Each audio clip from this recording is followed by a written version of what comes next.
समझते हैं कि समाधि में चले गए हैं, लेकिन यहाँ पर कथा में नींद भी बहुत अच्छी आई। तो 3 घंटे की कथा चली और कथा के बाद जब सुंदर जयकारा लगा तो निद्रा टूटी। पड़ोसी से उन्होंने कहा कथा बड़ी सुंदर है। कथा क्यों सुंदर हुई?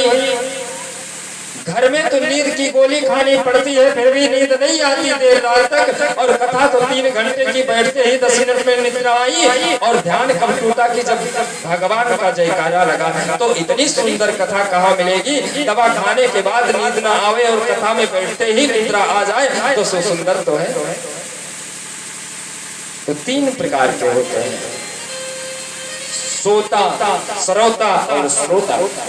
तो महाराज जो श्रोता था उसके लिए विमान आ गया है, और ये 2 प्रकार के जो लोग थे उनके लिए विमान नहीं आता है।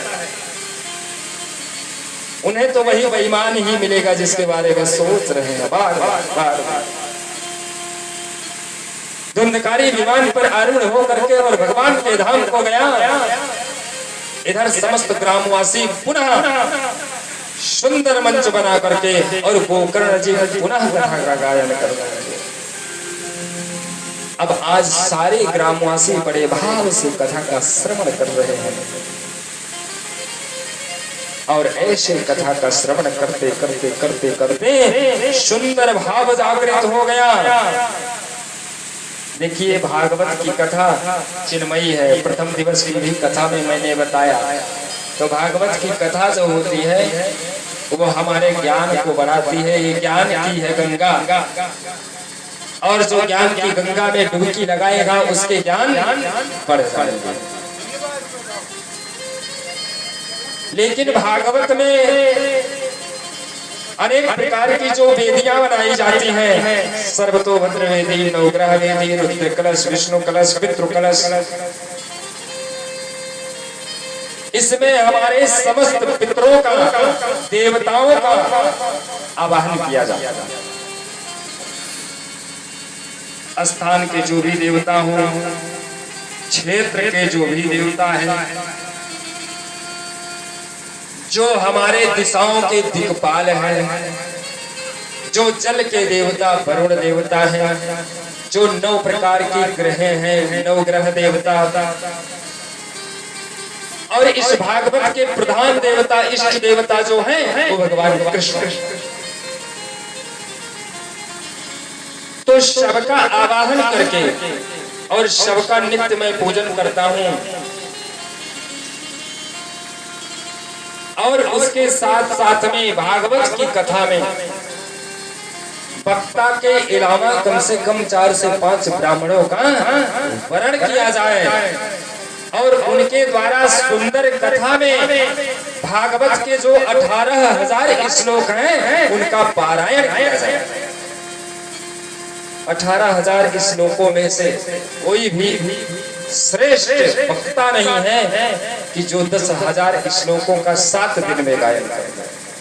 फिर भी 10,000 तो बहुत बड़ी चीज हो गई। तो 18,000 श्लोकों का पारायण जरूरी है। जब तक पारायण नहीं होगा तो पितरों का मोक्ष कैसे होगा? कथा तो अधूरी रह जाती है, क्योंकि भगवान की कथा इतनी है कि उसको पूर्ण कोई कर ही नहीं सकता। हरि अनंत हरि, कथा अनंत। इसलिए जो भागवत का पारायण होता है 18,000 श्लोकों का, वो ब्राह्मणों के द्वारा किया जाता है। गीता का पाठ होना चाहिए, गायत्री का जाप होना चाहिए, 12 अक्षर मंत्र का जप होना चाहिए। ऐसे भागवत के अंदर जो अनेक ब्राह्मणों का वर्ण किया जाता है उनके द्वारा ऐसे पारायण जप और पाठ किए जाते हैं।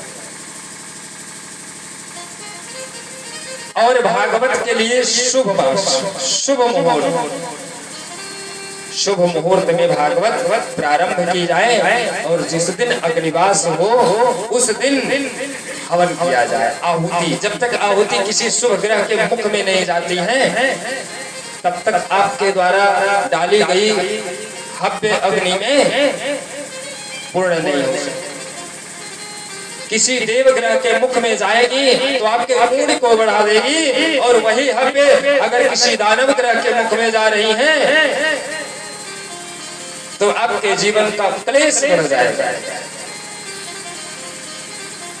इसलिए भागवत के लिए सुंदर मुहूर्त की भी आवश्यकता पड़ती है,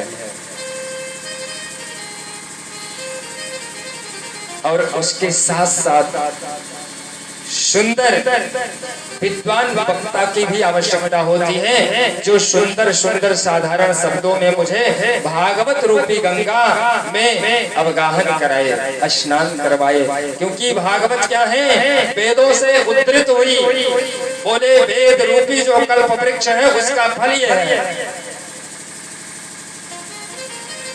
तो वेद की भाषा इतनी अटपटी है कि जो हमारे समझ में आती नहीं है। क्या होता है, अर्थ का अनर्थ समझ बैठते हैं। लेकिन अगर वक्ता विद्वान है तो वो सरल शब्दों में मुझे समझाता जाएगा तो मुझे समझ में आता जाएगा। सुंदर स्पष्ट शब्दों में गायन किया जाए। भागवत की कथा एक आसन पर बैठ करके श्रवण करनी चाहिए। ये नहीं कि अभी आए बैठ लिए और फिर चले गए 10 मिनट टहल करके फिर आकर के बैठ लिए, तो कथा श्रवण करने का कोई लाभ नहीं। क्योंकि जब तक कथा हमारी समझ में नहीं आएगी तो हमारे जीवन में वो परिवर्तन नहीं कर सकते।